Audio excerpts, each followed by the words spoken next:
We're really glad to have him here. Give it up for John Grimes, everybody. Yeah. Thanks, Brad. Thanks, Zach. Let me tell you about student loans and where that money goes. Me, Professor Me. Let that sink in. I would like to say I learned as much from them as they learned from me, but that's not true. They're all pretty stupid. 50% of them can't read. The other 50% won't. It's hard to compete with a phone and TikTok when you're a 35 to 45-year-old Caucasian male. That's me, if you're a casting director or a cop. Nice to meet you. But being around younger people, I've noticed that this being Pride Month and everything, they don't really care about that stuff like my generation. Like for me, one of the biggest things growing up was someone thinking you're gay. Oh my God, what a travesty this would be if you wear a clean shirt and have taste.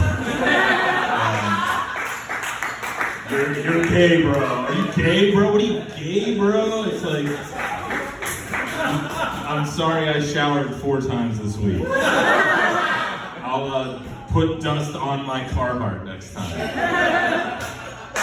And here's the thing about that, I guess the fear is that like a gay man will like come on to you or something. Here's how I can tell you that's not gonna happen, because straight people don't come on to you. And they have the lowest standards of any mammals on earth. How do I know that? Because 2 straight women have married me.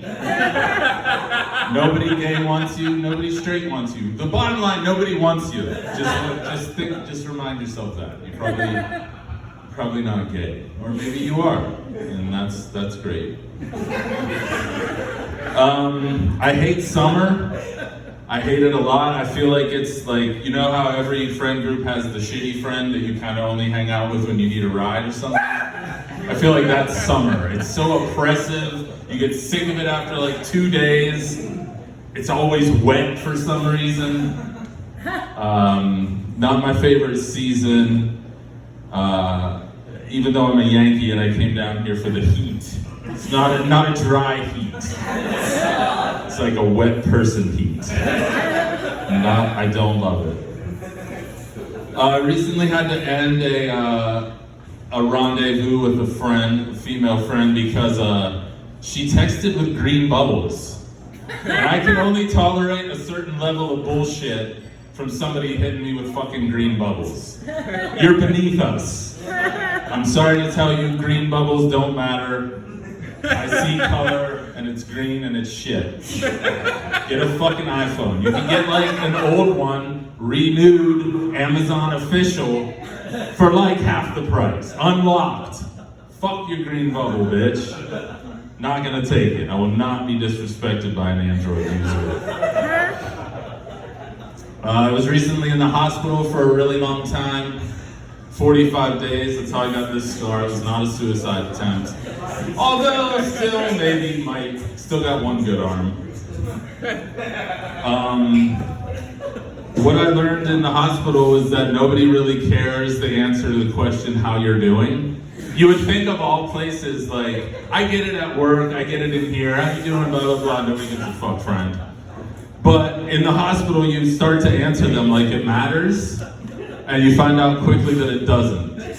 You just push the button, they bring you opiates, they take your blood pressure, and they pretty much tell you to go fuck yourself. Your insurance is good? Okay, great, here's some fucking pudding, namaste. So I left there with quite a nice opioid addiction. And I mean, hey, that shit works. I get it, heroin people. I get it. And I kind of want it. Kind of want more.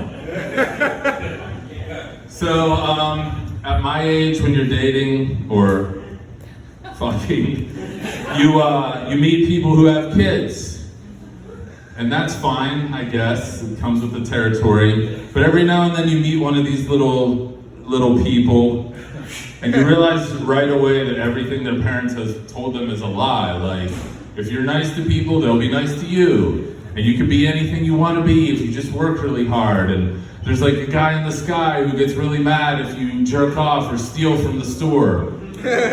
But the biggest lie they've ever told you, my friend, is that their divorce wasn't your fault. It was your fault. They hate you. All we talk about is what a mistake it was having you right before your dad comes back to do his shift, probably drunk.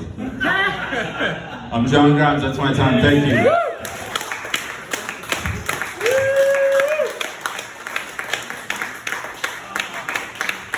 Give it up one more time for John Grimes. Hell yeah. Nothing says welcome to Wilmington quite like a crippling opiate addiction.